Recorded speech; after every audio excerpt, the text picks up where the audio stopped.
Hello friends, எல்லாருக்கும் வணக்கம். நான் உங்கள் டேவிட் அன்பு. இன்றைக்கி நாம் இந்த வீடியோவில் ரொம்ப முக்கியமான ஒரு டாபிக் பார்க்க போகிறோங்க. 31 டேஸ் அந்த ஸ்போக்கன் இங்கிலீஷ் கோர்ஸ் நம்ம படிச்சுட்ருக்கோம். டே 17க்கு வந்துட்டோம். நண்பர்களே, நிறைய இருக்குங்க சொல்லிக் கொடுக்குறக்கு, எக்கச்சக்கமாக இருக்குது. ஆனால் அது எல்லாத்துலேயுமே ரொம்ப செலக்டிவாக எது நம்மளோட ரியல் லைஃப் கம்யூனிகேஷனுக்கு ரொம்ப ரொம்ப யூஸ்ஃபுல்லாக இருக்கும், அதிகமாக ஃப்ரீக்வெண்ட்டாக நாம் என்னென்ன சென்டென்சஸில் யூஸ் பண்ணுறோம் அப்படிங்கிறத பேஸ் பண்ணி உங்களுக்கு சொல்லிக் கொடுத்துட்டு வந்துட்டுருக்கேன். அந்த சீரீஸில் பார்த்தோம் அப்படின்னா இந்த பர்டிகுலர் சின்ஸ் அப்படிங்கிற டாபிக் ரொம்ப ரொம்ப முக்கியம், ரொம்ப ரொம்ப முக்கியம். அப்போ இதோட யூசேஜஸ் அப்படிங்கிறத நாம் கரெக்டாக கிறிஸ்டல் கிளியராக புரிஞ்சு வச்சுக்கிட்டோம் அப்படின்னா, அதாவது எத்தனை யூசேஜஸ் இருக்கோ அத்தனை யூசேஜஸ்க்கும் ப்ராக்டிக்கல் இங்கிலீஷில் எப்படி நாம் பேச போகிறோம் அப்படிங்கிற தமிழ் அர்த்தத்தை தெரிஞ்சு வச்சுக்கிட்டோம் அப்படின்னா சிம்பிளாக இருக்கும். அதைத்தான் இன்றைக்கி நான் கிறிஸ்டல் கிளியராக உங்களுக்கு சொல்லிக் கொடுக்க போகிறேன். ஸோ வீடியோவை ஸ்கிப் பண்ணாமல் பாருங்கள். ஆல்ரெடி இந்த டாப்பிக்கை பற்றி நான் உங்களுக்கு நடத்தியிருந்தாலும் ஒவ்வொரு முறையும் நான் நடத்தின டாப்பிக்கை திருப்பி ரிப்பீட் பண்ணுறேன் அப்படின்னா கண்டிப்பாக அங்கே ஒரு புது பாயிண்ட், புது மெத்தடை இன்ட்ரடியூஸ் பண்ண போகிறேன்னு அர்த்தம். சரிங்களா? ஸோ ஸ்கிப் பண்ணாமல் பாருங்கள். அப்போ தான் என்ன சொல்லித்தர போகிறோம் அப்படிங்கிறது உங்களுக்கு புரியும். அண்ட் இதான் நம்ம சேனலுக்கு ஃபஸ்ட் டைம் வந்திருக்கீங்கன்னா மறக்காமல் சேனலை சப்ஸ்கிரைப் பண்ணிட்டு பெல் பட்டனை கிளிக் பண்ணி வச்சுக்கோங்க. அப்போ தான் நான் போடுற வீடியோஸ் உங்களை தொடர்ந்து வந்து சேரும். நாம் டிலே இல்லாமல் வீடியோக்குள்ளே போயிடலாம். ஃப்ரெண்ட்ஸ், இந்த பேசிக்ஸ் மட்டும் இந்த சின்ஸை பொறுத்த வரைக்கும் உங்களுக்கு தெரிஞ்சிருச்சுன்னா நீங்கள் சென்டென்ஸை உங்கள் ஓனாகவே என்ன பண்ணிக்கலாம் அப்படின்னா மீனிங்கை டிரைவ் பண்ணிக்கலாம். ரொம்ப சிம்பிள் தான். ஓகே, அப்போது இன்ட்ரடக்ஷன் நல்லா கவனிச்சுக்கோங்க, அப்போ தான் உங்களுக்கு புரியும். இந்த சின்ஸ் அப்படிங்கிற வார்த்தை பார்த்தீங்கன்னா நாம் 2 ஆங்கிளில் யூஸ் பண்ணுறோங்க. மேக்ஸிமம் 2 தான். சரிங்களா? 2 அப்படின்னா ஒன்று நாம் அதிகமாக டைம் அப்படிங்கிற வார்த்தை கூட யூஸ் பண்ணுவோம். ஓகே, டைம் அப்படிங்கிற வார்த்தை இல்லை, டைம் அப்படிங்கிற அந்த சென்ஸ் எங்கெங்கெல்லாம் வருதோ காலத்தை சார்ந்து அந்த வாக்கியங்கள் வரும்பொழுது நாம் சின்ஸ் அப்படிங்கிற வார்த்தை யூஸ் பண்ணுவோம். இன்னொரு இடத்துல பார்த்தீங்க அப்படின்னா ரீசன் அண்ட் ரிசல்ட்டுக்கு யூஸ் பண்ணுவோம். சரிங்களா? ரீசன் அண்ட் ரிசல்ட், இது சில சமயங்களில் காஸ் அண்ட் ரிசல்ட்டுன்னு சொல்லுவோம். சரிங்களா? அது என்ன காஸ் அண்ட் ரிசல்ட்? அதாவதுங்க, ஃபஸ்ட் இதற்கு தமிழ் அர்த்தம் சொல்லிட்டு இங்கே வந்துட்டு அப்படின்னா உங்களுக்கு புரியும். ஓகே, இந்த டைம் அப்படிங்கிற இடத்துல சின்ஸ் அப்படிங்கிற வார்த்தை வந்துச்சுன்னா சின்ஸோட அர்த்தம் அன்றிலிருந்து அப்படிங்கிற மாதிரி வரும். சரிங்களா? எப்படி? அன்றிலிருந்து. ஃபார் எக்ஸாம்பிள் நாம் என்ன பண்ணுறோம் அப்படின்னா சின்ஸ் மை காலேஜ் டேஸ் இப்படி இருக்கு வச்சுக்கோங்களேன். சின்ஸ் மை காலேஜ் டேஸ், இந்த இடத்துல இந்த சின்ஸ் காலத்தை குறிக்கிற மாதிரி நம்ம பேசுகிறோம், சென்டென்ஸ் மேக் பண்ணுறோம் அப்படின்னா காலேஜ் நாட்களில் இருந்து அப்படின்னு அர்த்தம். எப்படி? கல்லூரி நாட்களில் இருந்து, கல்லூரி நாட்களில் இருந்து. அதனால தான் அன்றிலிருந்துன்னு போட்டுட்டோம். சரிங்களா? அன்றிலிருந்துன்னா அந்த நிகழ்வு நடந்த அந்த நொடியிலிருந்து, அந்த பொழுதிலிருந்து இன்று வரைனா இன்னைக்கு கம்ப்ளீட் ஆகலை, இன்னும் போயிட்டுருக்குன்னு அர்த்தம். கண்டினியூ ஆகுது ஸ்டில். அப்போது எப்பப்பெல்லாம் டைமுக்கு நாம் சின்ஸ் அப்படிங்கிற வார்த்தை யூஸ் பண்ணமோ அந்த இன்சிடெண்ட்டில் இருந்து அப்படிங்கிற தமிழ் அர்த்தம் வந்துடும். 1. சரிங்களா? அடுத்து ரீசன் அண்ட் ரிசல்ட்டுக்கு நாம் சின்ஸ் அப்படிங்கிற வார்த்தை யூஸ் பண்ணும் பொழுது இதோட அர்த்தம் அதன் நிமித்தம். ஓகே, அதன் நிமித்தம் அப்படிங்கிற அர்த்தம், இல்லாட்டி அந்த காரணத்தினால் அப்படிங்கிற அர்த்தத்தில் வரும். சரிங்களா? பாருங்கள், அந்த காரணத்தினால் அப்படிங்கிற அர்த்தத்தில் வரும். Okay, right. அப்போது எந்த காரணத்தினால்? அப்போ ஏதோ ஒரு ஆக்ஷன் நடந்த காரணத்தினால இன்னொன்று நடந்திருக்கு. புரியுதுங்களா? ஏதோ ஒன்று நடந்திருக்கு, அப்படி நடந்ததனால, அப்படி நடந்தது நிமித்தம், அப்படி நடந்ததினால் இன்னொரு ஆக்ஷன் அதை தொடர்ந்து நடந்துச்சுன்னு அர்த்தம். அப்போ நல்லா கவனிக்கணுங்க. ஏதோ ஒன்று நடந்ததுனால அப்படின்னு சொல்கிறோம்ல, அந்த ஏதோ ஒன்று நடந்துச்சு இல்லை, அதுதான் பார்த்தீங்கன்னா ரீசன், அதுதான் அந்த காரணம். அந்த காரணத்தினால இன்னொன்று நடந்துச்சுன்னு சொல்கிறோம் பார்த்தீங்களா? எப்படி? அந்த காரணத்தினால இன்னொன்று நடந்துச்சு அப்படின்னா இன்னொரு விஷயம் நடப்பதற்கு மூல காரணமாக இருந்தது இந்த காரணம்.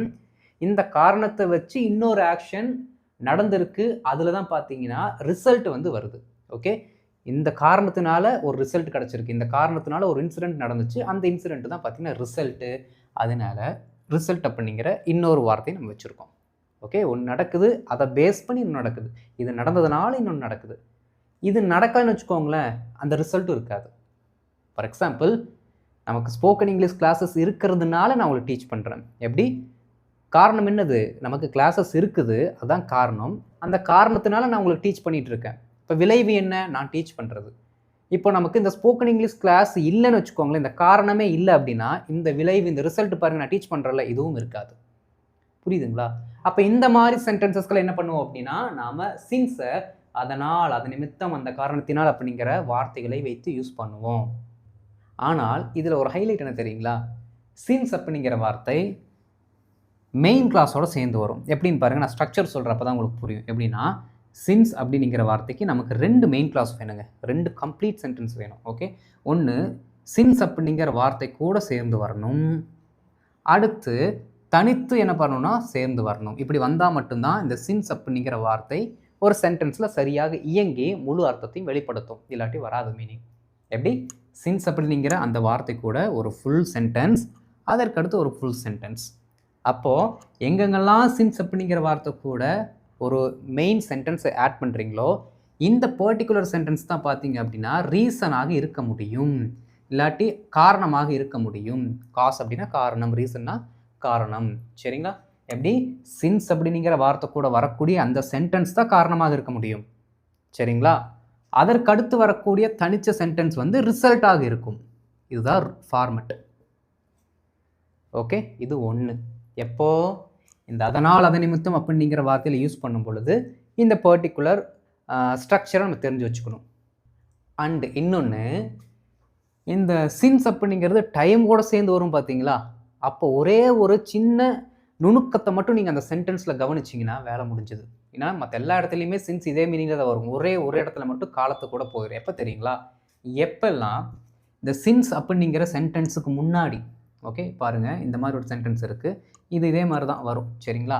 இதற்கு அடுத்து இருக்க சென்டென்ஸு ரிசல்ட் இருக்குது பார்த்தீங்களா? இந்த ரிசல்ட் நமக்கு ப்ரெசண்ட், எப்படி ப்ரெசண்ட் பர்ஃபெக்டில் வருதோ இல்லாட்டி பர்ஃபெக்ட் டென்ஸ் என்ன வச்சுட்டு வந்தாலும் சரி, present perfect, present perfect continuous, past perfect, past perfect continuous, இந்த மாதிரி பர்ஃபெக்டை வச்சு எங்கெங்கெல்லாம் இந்த சின்ஸ் அப்படிங்கிற வார்த்தைக்கு அடுத்து இருக்கிற மெயின் கிளாஸில் வருதோ அங்கே இந்த சின்ஸ் அப்படிங்கிறது அன்றிலிருந்து அப்படிங்கிற மாதிரி மீனிங்கில் மாறிடும்.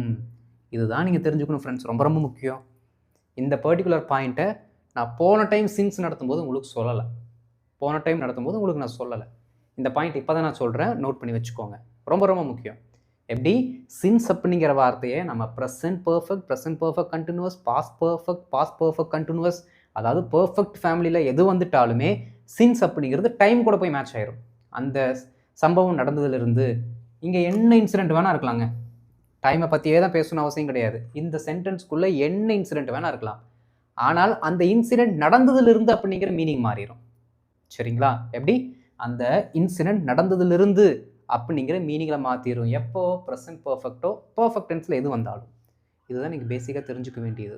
சரிங்களா? இப்போ என்ன பண்ண போகிறோம் அப்படின்னா, இதை வச்சு ஒரு சில எக்ஸாம்பிள்ஸ் நான் உங்களுக்கு டீச் பண்ணுவேன். எக்ஸாம்பிள்ஸை பார்த்தீங்க அப்படின்னா சிம்பிளாக உங்களுக்கு புரிஞ்சிடும். ஆனால் எக்ஸாம்பிள்ஸ் ரொம்ப ரொம்ப முக்கியம். தெளிவாக என்ன பண்ணணும் அப்படின்னா, நான் எக்ஸாம்பிள்ஸை ஒர்க் அவுட் பண்ணும்போதே கூட சேர்ந்து நீங்கள் என்ன பண்ணணும், ஃபஸ்ட்டு யோசிச்சு இதுக்கு இதுதான் அர்த்தம் அப்படின்னு சொல்லிட்டு நீங்கள் ஒர்க் அவுட் பண்ணிட்டு வரணும். இந்த எண்ட் ஆஃப் த ஸ்லைட் இருக்கும் பார்த்தீங்களா, என்னென்ன ஆன்சர் நான் கரெக்டாக எழுதியிருக்கேன், நீங்கள் என்ன எழுதியிருக்கீங்க, எப்படி மேட்ச் ஆகுது அப்படிங்கிறத நீங்கள் செல்ஃப் அனாலிஸ் பண்ணணும். ஓகே, இப்போ நம்ம என்ன பண்ணலாம்னா ஒரு சில எக்ஸாம்பிள்ஸ் இதுக்கு பார்க்கலாம். இது ரொம்ப ரொம்ப முக்கியமான இன்ட்ரடக்ஷன், நோட் பண்ணி வச்சுக்கோங்க. ரைட், போயிடலாம் எக்ஸாம்பிள்ஸ்குள்ளே. ஃப்ரெண்ட்ஸ், இப்போ ஒரு சில எக்ஸாம்பிள்ஸ் பார்த்துடலாம். ஃபஸ்ட்டு இங்கிலீஷ்லேருந்து தமிழுக்கு எப்படி வருதுங்கிறத பார்த்துட்டு அடுத்த ஸ்லைடில் தமிழ் டு இங்கிலீஷ் பார்க்கலாம். சரிங்களா? ஏன்னா ஃபஸ்ட்டு இங்கிலீஷில் இருக்கும்போது என்ன மீனிங்கில் வருது அப்படிங்கிறத ஐடென்டிஃபை பண்ண பழகுனா தான் நம்மளால் தமிழில் என்ன பண்ண முடியும்னா தமிழ்லேருந்து ஈஸியாக இங்கிலீஷ்க்கு மாற்ற முடியும். ஏன்னா ஃபஸ்ட்டு ரூலை வந்து இங்கிலீஷில் கற்றுக்கலாம், இங்கிலீஷ் டு தமிழ். சரிங்களா? ஏன்னா சின்ஸை பொறுத்த வரைக்கும் அந்த பேட்டர்ன் தான் நமக்கு ரொம்ப ஹெல்ப் பண்ணும். பாருங்கள், நம்ம ஆல்ரெடி பார்த்த மாதிரி ஃபார்முலா என்ன, சின்ஸ் அப்படிங்கிற வார்த்தை போட்டு அதற்கடுத்து ஒரு மெயின் கிளாஸ், அதற்கடுத்து இன்னொரு மெயின் கிளாஸ். இது நம்ம பார்த்துட்டோம். ஒவ்வொரு சென்டென்ஸாக பாருங்கள். Since the movie was boring we left early. Since the movie was boring we left early. சரிங்களா? இந்த சென்டென்ஸை பார்த்துட்டு அப்படியே என்ன பண்ணுறீங்கன்னா இங்கே வாங்க, fourth sentence. We have been happy since we move to this village. Okay, இந்த ரெண்டுத்தையும் பார்த்து வச்சுக்கோங்க. ஒன் பை ஒன்னாக வரலாம். இங்கே வரும்பொழுது ஏன் இதை பார்க்க சொன்னேன் அப்படிங்கிறத நான் பிரேக் பண்ணுறேன். ரைட், பாருங்கள். Since the movie was boring we left early.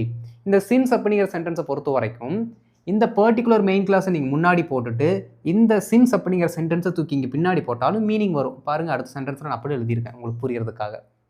சரி, பாருங்கள். Since the movie was boring, அப்போது நம்ம ஒன்று படித்து வச்சுருக்குமே, காரணம் அப்படிங்கிறது எதற்கூட வருமாமா? சின்ஸ் அப்படிங்கிற வார்த்தை கூட வரும்.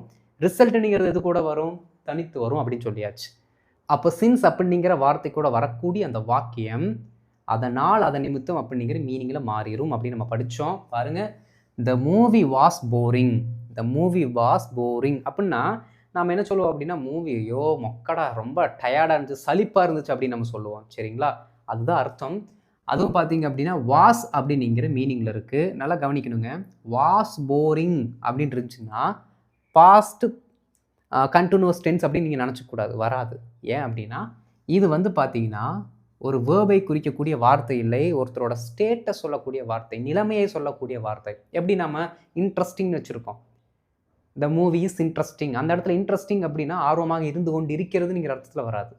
ஆர்வமாக இருக்கிறது, அவ்வளோதான், நன்றாக இருக்கிறது. ஏன்னா அது ஒரு நிலை, அது ஒரு நிலைமை.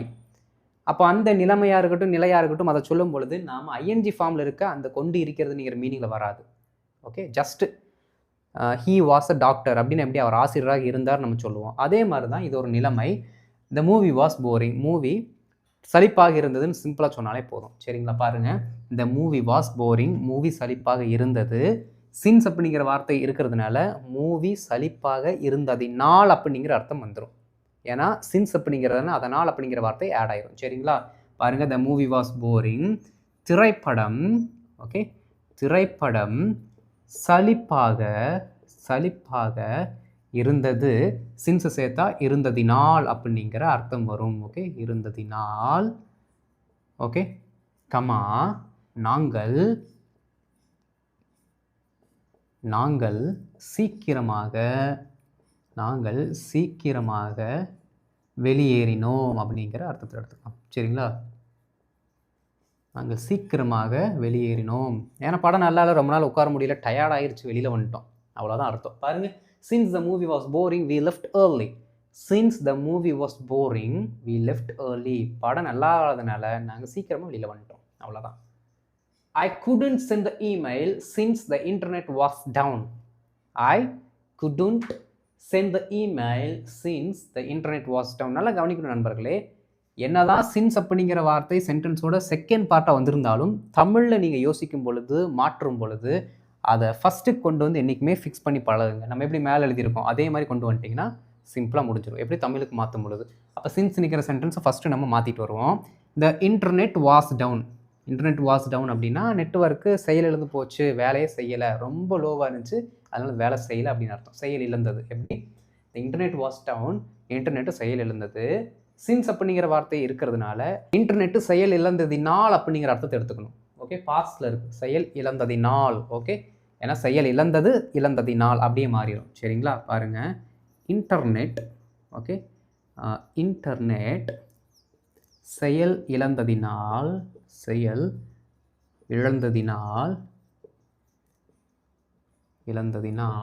I couldn't send the email. என்னால் தகவலை இல்லாட்டி மின்னஞ்சலை அனுப்ப முடியவில்லை. ஓகே, என்னால் தகவலை நான் சிம்பிள் எழுதிடுறேன். சரிங்களா? ஆனால் மின்னஞ்சல் நீங்கள் ஞாபகம் வச்சுக்கோங்க. என்னால் தகவலை அனுப்ப முடியவில்லை. ஏன்னா couldn't அப்படின்னு இருக்குது, நெகட்டிவில் இருக்குது. பாருங்கள், நெகட்டிவில் கூட நம்ம சென்டென்ஸை கொண்டு வரலாம். அதுக்கு தான் நான் எழுதியிருக்கேன் உங்களுக்கு couldn't. ஓகே, பாருங்கள், என்னால் தகவலை அனுப்ப முடியவில்லை. நெகட்டிவில் சின்ஸு கூடையும் நீங்கள் நெகட்டிவ் சென்டென்ஸை போட்டுக்கலாம். அடுத்து வரக்கூடிய அந்த ரிசல்ட்டை பேஸ் பண்ணி வரக்கூடிய அந்த மெயின் கிளாஸையும் நீங்கள் நெகட்டிவில் போடலாம், தப்பு இல்லை. சரிங்களா? பாருங்கள், என்னால் தகவலை அனுப்ப முடியவில்லை. I couldn't send the email since the internet was down, or else since the internet was down I couldn't send the email. ரெண்டுமே ஒரே அர்த்தம் தான், சிம்பிளாக இருக்குது. இப்போ ரீசன் ரிசல்ட் அப்படிங்கிறது நீங்கள் புரிஞ்சுக்கணும் ஃபஸ்ட்டு. சரிங்களா?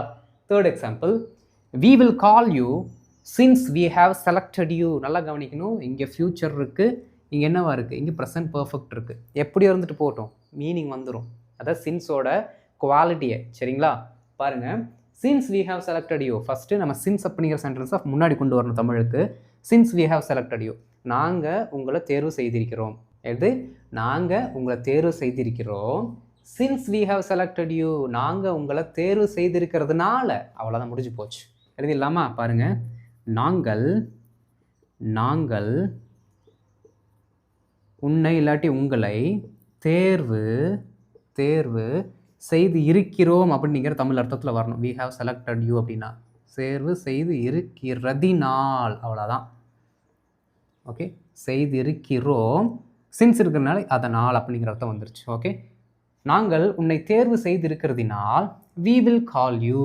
ஓகே, நாங்கள் உன்னை அழைப்போம், நாங்கள் கூட பின்னாடி நீங்கள் எழுதணும்னு அவசியம் கிடையாது. உன்னை அழைப்போம்ங்கிற அர்த்தம் மட்டும் இருந்தாலே போதும். நாங்கள் நீங்கிறது மறுபடியும் ரிப்பீட் பண்ணணும்னு அவசியம் கிடையாது. உன்னை அழைப்போம் சொன்னாலே அர்த்தம் வந்துடும். பாருங்கள், நாங்கள் உன்னை தேர்வு செய்திருக்கிறதுனால உன்னை கூப்பிடுவோம். we will call you since we have selected you. we will call you since we have selected you. since we have selected you, we will call you. since we have selected you, definitely we will call you சொல்லிக்கலாம். சரிங்களா, ரொம்ப simple. அப்போ இது ஒரு set. எப்படி? அதனால் அதன் நிமித்தம் அப்படிங்கிற மீனிங்கை கொடுக்கக்கூடியது. அடுத்து பாருங்களேன், இங்கே இருக்கிற 3 சென்டென்ஸுமே பாருங்கள். ஒன்றை சொல்லிட்டு நான் வந்துடுறேன். இந்த இடத்துல சின்ஸ் அப்படிங்கிற வார்த்தைக்கு அடுத்து ப்ரெசன்ட் பர்ஃபெக்ட் வந்திருக்கு. அப்போ நீங்கள் என்கிட்ட கேட்கலாம், நீங்கள் தான் ப்ரெசன்ட் பர்ஃபெக்ட் வந்தாலே சின்ஸ் அப்படின்னா அந்த டைமில் இருந்துன்னு சொன்னீங்களே, ஏன் இங்கே நீங்கள் மாற்றலை அப்படின்னு நீங்கள் கேட்கலாம். தப்பு இல்லை, இந்த டவுட் எல்லாத்துக்கும் வரக்கூடியது தான். ஆனால் நீங்கள் நல்லா ஒன்று கவனிச்சுக்கணும், இந்த பர்ஃபெக்ட் ஃபேமிலியில் இருக்க எந்த சென்டென்ஸுமே சின்ஸு கூட வரக்கூடாதுங்க. சின்ஸுக்கு முன்னாடி இருக்க இடத்துல வரணும். எப்படி? சின்ஸு கூட அந்த பர்ஃபெக்ட் டென்ஸ் வந்துச்சுன்னா கணக்கு கிடையாது, அது அவுட்டு. சின்ஸு கூட வரக்கூடாது. சின்ஸுக்கு தனித்து வரக்கூடிய அந்த மெயின் வேர்பில் ரிசல்ட்டில் தான் என்ன பண்ணணும் அப்படின்னா நீங்கள் அந்த பர்ஃபெக்ட் டென்ஸை கொண்டு வரணும். பாருங்கள், இது தனித்து இருக்கக்கூடிய சென்டென்ஸா, இதில் ஹேவ் பீன் இருக்குது. இங்கே பாருங்கள், இங்கே சின்ஸ் அந்த பக்கம் போயிருச்சு, இங்கே இருக்க தனித்த சென்டென்ஸில் ஹேவ் வந்துருச்சு. Since her father presented it, அடுத்து இருக்க சென்டென்ஸில் நமக்கு பர்ஃபெக்ட் டென்ஸ் வந்திருக்கு. அப்போ எப்போல்லாம் சின்ஸ் அப்படிங்கிற அந்த மெயின் கிளாஸ் கூட வராமல் தனித்து வேறு சென்டென்ஸில் ஹேவ் ஹேஸ் வருதோ, இல்லாட்டி ஹேவ் ஹேஸ் பீன் அந்த இதெல்லாம் இருப்பாருங்க ஐஎன்ஜி ஃபார்ம் அது வருதோ, அப்போது அந்த டைம்லேருந்து அப்படிங்கிற மீனிங்கில் மாறிடும். இவ்வளோ தான் நீங்கள் தெரிஞ்சுக்க வேண்டியது. புரியுதா? இவ்வளோ தான். எழுதலாமா? வாங்க. we have been happy since we moved to this village. அதாவதுங்க, இந்த வில்லேஜுக்கு என்ன பண்ணிட்டோமாமா, நம்ம வந்துட்டோம். we moved to the village, இந்த வில்லேஜுக்கு குடிபெயர்ந்துட்டோம். அந்த குடிபெயர்ந்ததிலிருந்து அப்படிங்கிற அர்த்தத்தில் மாறிடும். ஏன் அப்படின்னா எங்களுக்கு நமக்கு பர்ஃபெக்ட் டென்ஸ் இருக்குது. ஓகே, நாங்கள் வில்லேஜுக்கு குடி போயிட்டோம். அப்படி குடி போனதிலிருந்து அந்த நாளிலிருந்து, புரியுதுங்களா? எப்படி? அந்த நாளில் இருந்து அப்படின்னா பாஸ்டில் ஆரம்பித்து ப்ரெசென்ட் வரைக்கும் இருக்குது அப்படின்னா நமக்கு தெரியும் ஒரு ஆக்ஷன் கண்டினியூஸாக நடக்குதுன்னு. அதனால தான் நம்ம பர்ஃபெக்ட் டென்சஸை யூஸ் பண்ணுறோம். புரியுதுங்களா? Right. Since we move to this village, நாங்கள் இந்த கிராமத்திற்கு குடிபெயர்ந்ததிலிருந்து, ஓகே, குடிபெயர்ந்ததிலிருந்து, அவ்வளோதான். அந்த டைமில் இருந்து வி ஹேவ் பீன் ஹாப்பி. நல்லா கவனிக்கணும், ஹேவ் பீன் அடுத்து ஐஎன்ஜி ஃபார்ம் வராமல் வெறும் ஹாப்பின்னு வந்திருக்கு அப்படின்னு அர்த்தம். அந்த நிலைமையில் நம்ம இருக்கோம், அந்த ஸ்டேட்டில் இருக்கோம்னு அர்த்தம். மகிழ்ச்சியாக இருக்கிறோம், மகிழ்ச்சியாக இருந்துகிட்ருக்கோம் அப்படின்னு அர்த்தம். ஓகே, நம்ம சிம்பிளாக மகிழ்ச்சியாக இருக்கிறோம்னு போட்டுடலாம். சரிங்களா? மகிழ்ச்சியாக இருக்கிறோம். ஓகே, மகிழ்ச்சியாக இருக்கிறோம். என்னதான் மகிழ்ச்சியாக இருக்கிறோம்னு நம்ம சிம்பிளாக சொன்னாலும் நீங்கள் தெரிஞ்சுக்கணும், we have been happy, not we are happy. அப்படி போடக்கூடாது. வி ஆர் ஹாப்பின்னு போட்டிங்கன்னா தப்பு வந்துடும். ஏன்னா வி ஆர் ஹாப்பினா நாம் அந்த டைமில் மட்டும்தான் ஹாப்பியாக இருக்குன்னு அர்த்தம். ஆனால் மீனிங் என்ன சொல்லுது? அந்த டைம்லேருந்து இந்த டைம் வரைக்கும் நம்ம ஹாப்பியாக இருக்கோம் அப்படிங்கிறதான் சொல்லுது. அப்போ நம்ம ப்ரெசன்ட் பர்ஃபெக்ட் கண்டினியூஸ் போயிடணும். தமிழ் மீனிங் இப்படி வச்சுக்கோங்க, ஆனால் அர்த்தத்தை நீங்கள் புரிஞ்சுக்கணும். சரிங்களா? அடுத்த சென்டென்ஸ் பாருங்கள். I have known him since I met him in the party. Since I met him in the party, அதுக்கு முன்னாடி இருக்கிறது பர்ஃபெக்ட். அப்போது இந்த சம்பவத்திலிருந்து அப்படின்னு அர்த்தம். I met him in the party, அவனை விருந்தில் பார்த்ததிலிருந்து அப்படிங்கிற அர்த்தம் வந்துடணும். சரிங்களா? பாருங்கள், அவனை விருந்தில் பார்த்ததிலிருந்து. ஓகே, பார்த்ததிலிருந்து ஐ ஹாவ் நோன் ஹிம், எனக்கு அவனை தெரிந்திருக்கிறது அப்படின்னு அர்த்தம். ஓகே, எனக்கு அவனை தெரிந்திருக்குது. ஏன்னா ப்ரெசன்ட் பர்ஃபெக்ட் டென்ஸ் தானே, கடந்த காலத்தை ப்ரெசன்ட் கூட இணைக்கும். அதனால் அப்படி நம்ம எழுதிக்கலாம். எனக்கு அவனை தெரிந்திருக்கிறது, எனக்கு அவனை தெரியும் அப்படிங்கிறத சொன்னாலும் ஓகே தான். சரிங்களா? தப்பு இல்லை, ஒரு மிஸ்டேக்ஸும் வராது. கரெக்டு தான். பாருங்கள், அவனை அந்த விருந்தில் பார்த்தது வந்து எனக்கு அவனை தெரிஞ்சிருக்குதுப்பா, அவனை விருந்தில் பார்த்தது வந்து எனக்கு தெரியும் அப்படின்னு சொன்னாலும் கரெக்டு தான். தமிழ் அர்த்தம் நீங்கள் எப்படின்னு வச்சுக்கலாம். இங்கிலீஷில் நீங்கள் இந்த பர்டிகுலர் டென்ஸை விட்டுறக்கூடாது. I have known him since I met him in the party. Okay, I have known him since I met him in the party. ஒரு சிலர் சின்ஸுக்கு பதிலாக ஃபார் போட்டு அந்த டியூரேஷன்லாம் சொல்லலாம்ல அப்படின்னு டவுட் வரும் உங்களுக்கு. நல்லா கவனிக்கணும், டாபிக் அப்படிங்கிறது சின்ஸை பற்றி தான், ஃபார் கிடையாது. அதனால் நீங்கள் டைவர்ட் ஆகக்கூடாது. சரிங்களா? Right. Since her father presented it, she has been reading it. நம்மளோட சரியான அதே ஃபார்மெட்டில் தான் இருக்குது, எழுதிட வேண்டியதான். Since her father presented it. Okay, அவளுடைய அப்பா, ஓகே, அவளுடைய அப்பா பரிசளித்தார், presented. ஓகே, பரிசளித்தார். அப்போ பரிசளித்ததிலிருந்து அப்படிங்கிற அர்த்தத்தில் வந்துடணும். Okay, since her father presented it, அவருடைய அப்பா அதை பரிசளித்ததிலிருந்து அவள் அதை படித்து கொண்டிருக்கிறாள் அப்படின்னு அர்த்தம். அவள் அதை படித்து கொண்டு இருக்கிறாள். ஏன்னா பாஸ்ட்லேருந்து ப்ரெசண்ட் வரைக்கும் இருக்கிறதுனால படித்து கொண்டு இருக்கிறாள் அப்படிங்கிற அர்த்தத்தில் நம்ம எழுதணும். சரிங்களா? சிம்பிள். பாருங்கள், அவளுடைய அப்பா பரிசளித்ததிலிருந்து அந்த பொண்ணு அதை படிச்சுட்டு இருக்கு அப்படின்னா, since her father presented it, she has been reading it. Since her father presented it, she has been reading it. புரிஞ்சுங்களா ஃப்ரெண்ட்ஸ்? அப்போ எப்போ சின்ஸுங்கிற வார்த்தை அன்றிலிருந்து அப்படிங்கிற மீனிங்லையும், எப்போ அதனால் அதை நிமித்தம் அப்படிங்கிற மீனிங்கில் வருதுங்கிறத நம்ம ஐடென்டிஃபை பண்ணிட்டோம். இப்போது தமிழ்லேருந்து இங்கிலீஷ்க்கு மாற்றலாம். இப்போ தமிழ் எக்ஸாம்பிள்ஸ் பார்த்தலாம். Tamil to English. இதில் பார்த்தீங்கன்னா ஒரு சூட்சமத்தை நான் சொல்லிக் கொடுக்குறேன். அதையும் நீங்கள் என்ன பண்ணிக்கலாம்னா, ஆம்பிக்விட்டி, அதாவது ஒரே சென்டென்ஸுக்கு 2 மீனிங் வர்ற மாதிரி பல கன்ஃபியூஷன்ஸ் வரும் பார்த்தீங்களா, தான் ஆம்பிக்விட்டின்னு சொல்கிறோம். சரிங்களா? அந்த குழப்பத்திலிருந்து நம்மளை விடுவித்துக்கொள்ள ஒரு டெக்னிக் இருக்குது, அதையும் நான் சொல்லித்தரேன். சரிங்களா? எல்லாம் நம்மளோட ஓன் ஸ்ட்ராட்டஜி தான், அதை நம்ம ஃபிக்ஸ் பண்ணிட்டாலே போதும். பாருங்கள், பூக்கள் அழகாக இருந்ததினால் அவள் அவற்றை வாங்கினாள். இப்படி இருந்ததுனால இந்த நிகழ்வு நடந்தது, இந்த ரிசல்ட் நடந்துச்சு. அப்போது அப்படி இருக்கிறதுனால அப்படின்னு வந்துட்டாலே தெரியும் நமக்கு சின்ஸ் அப்படிங்கிற வார்த்தையை போட்டு பேசணும். அப்போ இந்த பர்டிகுலர் சென்டென்ஸை தான் நீங்கள் சின்ஸுக்குள்ளே கொண்டு வரணும். எழுதலாமா? பூக்கள் அழகாக இருந்ததினால், since the flowers were beautiful. அவ்வளோதாங்க. ஓகே, சின்ஸ் த ஃப்ளவர்ஸ்ன்னு சொன்னால் தான் கரெக்ட், ப்ளூரல் வரணும். Okay, since the flowers were beautiful, அவள் அவற்றை வாங்கினாள். ஓகே, ஷீ பாட் தெம், ஏன்னா பாஸ்டில் இருக்குது. பாருங்கள், since the flowers were beautiful, she bought them. Since the flowers were beautiful, she bought them. இது சிம்பிளாக இருக்குது, ஈஸியாக நம்ம என்ன பண்ணிட்டோம், ஐடென்டிஃபை பண்ணியாச்சு. அடுத்து வாங்க, பருவம் ஆரம்பித்ததினால் பூக்களை வாங்கி கொண்டு இருக்கிறோம். பூக்களை வாங்கி கொண்டு இருக்கிறோம் அப்படின்னா ப்ரெசன்ட் பர்ஃபெக்ட் கண்டினியூஸில் வருது, ப்ரெசன்ட் பர்ஃபெக்ட் கண்டினியூஸ். அப்போது நம்ம தான் படித்து வச்சுருக்கோமே, இந்த சின்ஸ் அப்படிங்கிற சென்டென்ஸு கூட, அதாவது அந்த சென்டென்ஸ்க்கு அடுத்து வரக்கூடிய மெயின் கிளாஸு நமக்கு பர்ஃபெக்ட் டென்ஸில் வரக்கூடிய ஃபேமிலியில் வந்தால் ஆரம்பித்ததினால்னு வராது, ஆரம்பித்ததிலிருந்து அப்படிங்கிறத நம்ம படித்து வச்சுருக்கோம் அப்படிங்கிற டவுட் வரும். நம்ம ஃபஸ்ட் சென்டென்ஸ் எழுதிடலாம். பாருங்கள், பருவம் ஆரம்பித்ததினால். Okay, since the season. Okay, since the season started. Okay, since the season started, பூக்களை வாங்கி கொண்டிருக்கிறோம். அப்படின்னா நாங்கள் வாங்கி கொண்டிருக்கிறோம். ஸோ வி அப்படிங்கிற noun, we have been buying them. ஓகே, we have been buying them. இப்போ பாருங்கள் சென்டென்ஸை, நம்ம தான் இந்த ஹேவ், ஹேஸு, இந்த பர்ஃபெக்ட் வந்துட்டாலே அதற்கு முன்னாடி வரக்கூடிய சின்ஸை வந்து அன்றிலிருந்து அப்படிங்கிற மீனிங் தான் எடுத்திருக்கோம். ஆனால் இந்த மாதிரி ஒரு சில சமயங்கள் நம்ம சொல்ல வேண்டியது இருக்கும். சில சமயங்களில் அந்த காரணத்தினால் நாங்கள் அதை செய்து கொண்டிருக்கிறோம் அப்படிங்கிற பர்ஃபெக்ட் டென்ஸை போட்டு பேச வேண்டிய சூழ்நிலைகள் வரும். அந்த நேரத்தில் நம்ம என்ன தெரியுமா பண்ணணும், இந்த சின்ஸ் அப்படிங்கிற வார்த்தைக்கு பதிலாக ஆஸ் அப்படிங்கிற இதோட இன்னொரு ஆல்டர்னேட்டிவ் போட்டு போயிடணும். இப்படி போட்டிங்க அப்படின்னா கன்ஃபியூஷன்ஸ் வராது. ஏன் அப்படின்னா இங்கே சின்ஸ் போட்டு அங்கே பர்ஃபெக்ட் இருந்தால் அந்த டைமில் இருந்து அப்படிங்கிற மீனிங்கில் வந்துடும். நமக்கு தேவை என்னது, அந்த டைம் இருக்கிறதுனால, இந்த சீசன் ஆரம்பித்ததுனால அப்படின்னு காரணத்தை சொல்லணும். அப்போ காரணத்தை சொல்லும் பொழுது உங்களுக்கு அந்த பக்கம் பர்ஃபெக்ட் டென்சஸ் வந்துச்சுன்னா இங்கே சின்ஸுக்கு பதில் ஆஸ் போட்டுருங்க, வேலை முடிஞ்சுது, அவ்வளோதான். As the season started we have been buying them. அந்த சீசன் ஸ்டார்ட் பண்ணதுனால நாங்கள் இதை வாங்கிட்டு இருக்கோம், அவ்வளோ முடிஞ்சு போச்சு.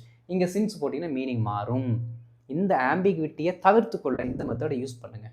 ரைட், அடுத்து வாங்க, பூக்கள் அழகாக இருக்கிறதுனால் அவள் அதை வாங்குவாள். பூக்கள் அழகாக இருந்ததினால்னா பாஸ்ட்லேயே 2 இன்சிடெண்ட்டும் நடந்திருக்கு. இது இப்படி இருந்ததுனால இது இப்படி நடந்துச்சு. இங்கே பாருங்க, இது இப்படி இருக்கிறதுனால இது இப்படி நடக்கும். நம்ம வந்து சும்மா சொல்கிறோம் பாரு, கோயில் முன்னாடி இருக்க அந்த ஃப்ளவர்ஸ் எல்லாம் சூப்பராக இருக்குது, டெஃபினட்டாக அந்த பூக்களை அவள் வாங்குவாள். அப்போ இப்போ அது நல்லா இருக்கிறதுனால ஃப்யூச்சரில் அது நடக்கும். ஓகே, அதாவது ஒரு இன்சிடென்ட் ஃபஸ்ட்டு நடந்தால் தானே அதற்கடுத்து இன்னொரு இன்சிடென்ட் நடக்கும். அப்போ ஒரு இன்சிடென்ட் ப்ரெசென்ட்டில் இருக்கணும், அதற்கப்புறம் அதை தொடர்ந்து நடக்கக்கூடிய இன்சிடென்ட் ஃப்யூச்சருக்கு போகும். அவ்வளோதான் கான்செப்ட். எழுது இல்லாமல் வாங்க. பூக்கள் அழகாக இருக்கிறதுனால், since, okay, since the flowers are beautiful, அவ்வளோதாங்க, முடிஞ்சு போச்சு. ஆர் பியூட்டிஃபுல், அவள் அதை வாங்குவாள், ஃப்யூச்சரில் இருக்குது. She will buy them, she will buy them, முடிஞ்சதுங்க. Okay, since the flowers are beautiful, she will buy them. Since the flowers are beautiful, she will buy them. Simple. திட்டம் தொடங்கியதிலிருந்து நாங்கள் பல சவால்களை எதிர்கொண்டிருக்கிறோம். திட்டம் தொடங்கியதிலிருந்து, அந்த மொமெண்ட்லிருந்து அப்படின்னு அர்த்தம். ரொம்ப சிம்பிள். சின்ஸ் த ப்ராஜெக்ட், அவ்வளோதாங்க. Since the project started. என்றைக்குமே நல்லா கவனிக்கணுங்க, அந்த சம்பவம் நடந்ததுலேருந்து அப்படின்னு நம்ம சொல்கிறோம்ல, அப்போ நீங்கள் கண்டிப்பாக என்ன பண்ணணும்னா, சின்ஸ் அப்படிங்கிற அந்த வார்த்தை கூட வரக்கூடிய இந்த சென்டென்ஸு V2லேயே போடுங்க. V2ல தான் வரணும், இதான் ஃபார்மெட். சின்ஸ் கூட வரக்கூடிய சென்டென்ஸ் V2லையும், அதற்கடுத்து வரக்கூடிய சென்டென்ஸ் பர்ஃபெக்ட் டென்ஸில் இருக்க ஏதோ ஒரு வார்த்தையை வச்சு வரணும். வந்துச்சுன்னா correct. Okay, since the project started, நாங்கள் பல சவால்களை எதிர்கொண்டிருக்கிறோம். ரொம்ப சிம்பிள். we have been, அவ்வளோதான். we have been facing many challenges, அவ்வளோதாங்க, முடிஞ்சு போச்சு. ஆல்ரெடி உங்களுக்கு தெரிஞ்சனால கடகடன்னு எழுதிட்டு வந்துட்டுருக்கேன். என்ன நீங்கள் அட்வான்ஸ் பண்ணணும், ஓவர் டேக் பண்ணி என்ன பண்ணணும், நீங்கள் வந்து ஆன்சர்ஸ் எழுதிட்டு வரணும். பாருங்கள், since the project started we have been facing many challenges. since the project started we have been facing many challenges, பல சவால்களை எதிர்கொண்டிருக்கிறோம் அப்படின்னு அர்த்தம். அடுத்து, பள்ளி ஆரம்பித்ததுலேருந்து அவன் பள்ளிக்கு வருகிறதில்லை, பள்ளி பக்கமே ஒதுங்கிறது இல்லை. இது கூட உங்களுக்கு ப்ரெசன்ட் டென்ஸில் இருக்க அர்த்தம் போல் வந்தாலும், அந்த சம்பவம் நடந்ததுலேருந்துன்னு வரும்பொழுது ஆட்டோமேட்டிக்காக மைண்ட் என்ன பண்ணிடணும்னா அதை பர்ஃபெக்ட் டென்ஸுக்கு எடுத்துகிட்டு போயிடணும். ஓகே, பாருங்கள், அவன் பள்ளிக்கு வருகிறதில்லை, அதை ஃபஸ்ட் நம்ம எழுதிடலாம். Okay, he hasn't been coming, அவ்வளோதான். has been coming, has not been coming, அவ்வளோதான். Okay, he hasn't been coming to the school, எப்பத்திலிருந்து, since it was opened, பாருங்க, he hasn't been coming to the school since it was opened. எப்படி, he hasn't been coming to the school தொடர்ச்சியாக வர்றது கிடையாது. எப்பத்திலிருந்து, since it was opened, அந்த பள்ளி தொடங்கினதுலேருந்து, open பண்ணதுலேருந்து அவன் வர்றதில்லை அப்படின்னு நம்ம சொல்கிறோம். கடைசி ஒரு சென்டென்ஸ் பாருங்கள், கடை திறக்கப்பட்டதிலிருந்து, இப்போ திறக்கல, முன்னாடி திறந்துட்டாங்க, அந்த டைம்லேருந்து இப்போ வரைக்கும் அது மிகவும் பிரபலமாக இருக்கிறது. ரொம்ப சிம்பிள். மிகவும் பிரபலமாக இருக்கிறதுன்னா அதோட ஸ்டேட், நிலைமை. ஓகே, அப்போது it has been very famous, அவ்வளோதாங்க.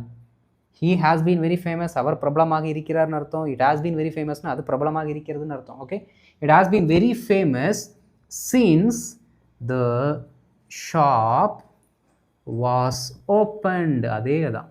Okay, since the shop was opened, பாருங்க, it has been very famous since the shop was opened. கடை திறக்கப்பட்டதிலிருந்து, இந்த சம்பவம் நடந்ததிலிருந்து இது இப்படி இருக்குது அப்படிங்கிற அர்த்தம். எவ்வளோ சிம்பிளாக இருக்குன்னு பாருங்கள். அப்போது நீங்கள் கரெக்டாக ஒன்று புரிஞ்சுக்கணும், சின்ஸ் அப்படிங்கிற வார்த்தை கூட சாதாரண சென்டென்ஸ் வந்தால் என்ன அர்த்தம், சின்ஸ் அப்படிங்கிற அந்த பர்டிகுலர் வார்த்தை கூட தனித்து வரக்கூடிய மெயின் கிளாஸ் வந்து பர்ஃபெக்ட் டென்ஸில் வந்தால் என்ன அர்த்தம். இன்கேஸ் பர்ஃபெக்ட் டென்ஸில் நீங்கள் ஒரு வார்த்தையை போடுறீங்க, ஆனால் ரீசனை தான் சொல்லணும் அப்படின்னா சின்ஸுக்கு பதில் எந்த வார்த்தையை போடலாம் அப்படிங்கிறத தெரிஞ்சு வச்சுக்கிட்டு நீங்கள் ப்ராக்டிஸ் பண்ணாதான் இதை நீங்கள் பர்ஃபெக்டாக உங்களோட எவ்ரிடே கம்யூனிகேஷனில் இம்ப்ளிமெண்ட் பண்ண முடியும். ஓகே ஃப்ரெண்ட்ஸ், அவ்வளோதாங்க. எவ்வளோ சிம்பிளாக இருக்குன்னு பார்த்தீங்களா? ஸோ இதை நீங்கள் தொடர்ந்து நிறைய ப்ராக்டிஸ் பண்ணணும். ஏன் அப்படின்னா ரொம்ப முக்கியமான டாபிக்ங்க. இது ரொம்ப முக்கியம். ஏன் அப்படின்னா என்னோடய லாங்குவேஜ்லேயே நான் அதிகமாக யூஸ் பண்ணக்கூடிய ஒரு சில சென்டென்ஸ் ஸ்ட்ரக்சரில் சின்ஸும் ஒன்று. ஓகே, ஸோ நீங்கள் ப்ராக்டிஸ் பண்ணுவீங்கன்னு நினைக்கிறேன். அண்ட் இந்த வீடியோ உங்களுக்கு புரிஞ்சிருந்துச்சுன்னா மறக்காமல் லைக் பண்ணிட்டு மற்றவங்களுக்கு ஷேர் பண்ணுங்கள். ஹோம்ஒர்க்கை தயவு செய்து எல்லோரும் அட்டெம்ப்ட் பண்ணுங்கள். நிறைய பேர் பார்க்குறீங்க ஹோம்ஒர்க் பண்ணுறதில்ல. ஹோம்ஒர்க் பண்ணாத இந்த டாப்பிக்கில் நீங்கள் மாஸ்டர் ஆகிட்டீங்களா, இது உங்களுக்கு புரிஞ்சுதா இல்லையாங்கிறத நீங்களே அனலைஸ் பண்ண முடியும். அதற்காக ஹோம்ஒர்க் நம்ம கொடுக்குறோம். Okay, right. இதான் நம்ம சேனலுக்கு ஃபஸ்ட் டைம் வந்திருக்கீங்க, மறக்காம நம்ம சேனலை சப்ஸ்கிரைப் பண்ணிட்டு பெல் பட்டனை கிளிக் பண்ணி வச்சுக்கோங்க. அப்போ தான் நான் போடுற வீடியோஸ் உங்களுக்கு தொடர்ந்து வந்து சேரும். அப்புறம் டே 18ல் இன்னொரு சூப்பரான டாப்பிக்கோட உங்களை வந்து மீட் பண்ணுறேன். அது வரைக்கும் நல்லா ப்ராக்டிஸ் பண்ணிட்டு இருங்க ஃப்ரெண்ட்ஸ். தேங்க்யூ.